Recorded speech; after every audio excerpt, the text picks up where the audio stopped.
Olá, sejam muito bem-vindos. Hoje a gente vai entrar numa espécie de tribunal celestial para analisar um caso que, olha, moldou séculos de pensamento. É a defesa da fé, como ela é apresentada lá no texto bíblico de Romanos, no capítulo 4. Vamos mergulhar fundo nesses argumentos. E o caso todo basicamente gira em torno dessa pergunta aqui. Pensa num grande drama de tribunal, só que em escala cósmica, onde o veredito sobre a humanidade inteira já foi dado.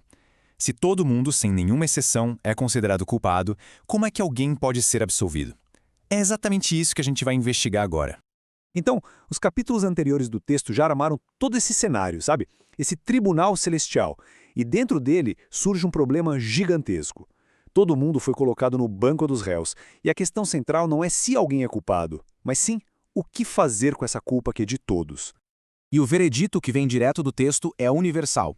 É categórico. Não importa de onde a pessoa vem, qual a sua cultura, o quanto ela se esforçou, a conclusão do tribunal é essa aí. Ninguém, por mérito próprio, atinge o padrão de justiça. Isso cria o dilema central de todo o argumento. Bom, diante desse veredito, o texto coloca na mesa duas estratégias de defesa que são completamente opostas. De um lado, as obras, que é a tentativa de se tornar justo através do que se faz, do desempenho. Do outro lado, a fé, que não tem nada a ver com o que se faz, mas sim em confiar no que foi prometido. Para deixar essa diferença ainda mais nítida, o autor usa uma analogia bem simples, quase econômica. Pensa assim, se a justiça viesse pelas obras, seria um salário, algo que Deus, por obrigação, deve como pagamento por um serviço bem feito. Agora, se vem pela fé, é um presente, é a tal da graça, algo dado de graça, sem merecimento. E o ponto crucial é esse, não dá para ser as duas coisas ao mesmo tempo. Certo, mas e a lei no meio disso tudo? Qual o papel dela? Segundo o argumento, a lei não é uma escada que ajuda a gente a chegar na salvação. Muito pelo contrário, ela funciona mais como um espelho. A função da lei é expor a culpa, é mostrar aonde as regras foram quebradas. Ou seja, ela transforma todo mundo em réu e não em herdeiro da promessa. E para provar o ponto a favor da fé, o autor convoca a sua primeira grande testemunha de defesa, Abraão. Para o pessoal daquela época, Abraão era o pilar de tudo, o maior exemplo de justiça. E o raciocínio é simples. Se até ele, o grande Abraão, foi justificado pela fé, então esse sempre foi o jeito de Deus agir. E essa citação aqui, olha, ela é a espinha dorsal de todo o argumento. O texto lá de Gênesis, um livro bem antigo, já dizia que a justiça de Abraão não veio de algo que ele fez, mas de algo que ele creu. Ele acreditou na promessa de Deus e essa crença foi creditada na conta dele como justiça. A palavra-chave aqui é essa, imputar. Não é uma palavra que a gente usa no dia a dia, né? Mas o significado dela é fundamental. É um termo de contabilidade, literalmente. Quer dizer que a justiça não foi algo que Abraão produziu, que ele conquistou com esforço. Foi algo que Deus depositou na conta dele. Foi uma transação divina baseada puramente na confiança de Abraão. Ok, a gente pode pensar, mas e os rituais? E as leis, tipo a circuncisão? O autor já antecipa essa pergunta, e ele usa a própria linha do tempo da vida de Abraão para provar, de uma vez por todas, que a fé veio muito antes de tudo isso. E essa linha do tempo, olha, deixa o argumento irrefutável. Abraão foi declarado justo lá em Gênesis 15. A circuncisão só aconteceu em Gênesis 17, anos depois. E a famosa lei de Moisés, nossa, só foi entregue mais de 400 anos depois. A conclusão é óbvia. A justificação pela fé é anterior tanto ao ritual quanto à lei.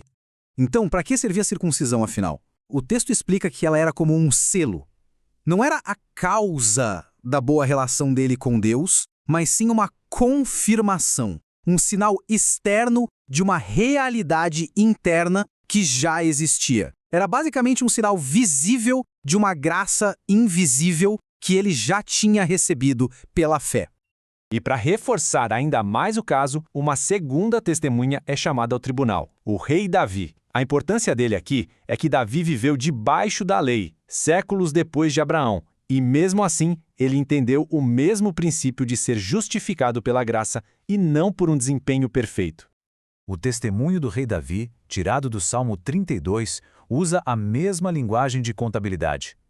A felicidade, a bem-aventurança, não vem de uma vida sem erros.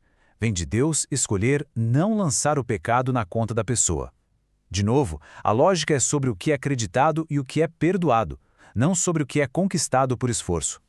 Com as testemunhas ouvidas, as provas todas apresentadas, a gente chega na conclusão do caso. E o veredito final, ele é radical. Para uma mentalidade que se baseia em mérito, é quase um escândalo.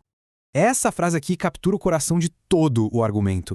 E é o que o torna tão chocante. A justificação de Deus, segundo o texto, não é para os bonzinhos, ou para aqueles que se esforçam mais, é para o ímpio, ou seja, aquele que não tem justiça nenhuma por si mesmo, que simplesmente crê. É uma lógica que vira o mérito humano de cabeça para baixo.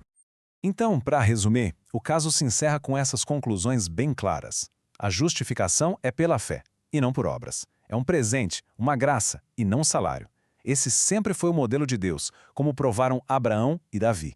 E um ponto fundamental: essa justificação está disponível para todo mundo, quebrando qualquer barreira de etnia ou ritual. E é aqui que o argumento dá um salto do passado direto para o presente. O autor faz questão de dizer que a história de Abraão não foi só um registro histórico, não. Ela foi escrita por nós para servir de modelo e de promessa para todos que, da mesma forma que ele, decidirem crer. O capítulo então termina com essa síntese poderosíssima, a morte de Cristo apresentada como pagamento pelas nossas falhas, mas a sua ressurreição, ela é a confirmação de tudo. É como se a ressurreição fosse o recibo vindo do céu, a prova final de que o pagamento foi aceito e de que a justificação está garantida. E esse estudo de Romanos 4 deixa no ar uma pergunta final para a gente pensar. A fé é uma herança, algo que se recebe passivamente por tradição, ou é uma confiança pessoal, ativa? O que o testemunho de Abraão parece sugerir é que a justificação não vem por linhagem, mas por uma confiança real, vivida, a decisão de acreditar na promessa, mesmo quando tudo parece dizer o contrário. E é essa questão que esse texto deixa ecoando através dos séculos.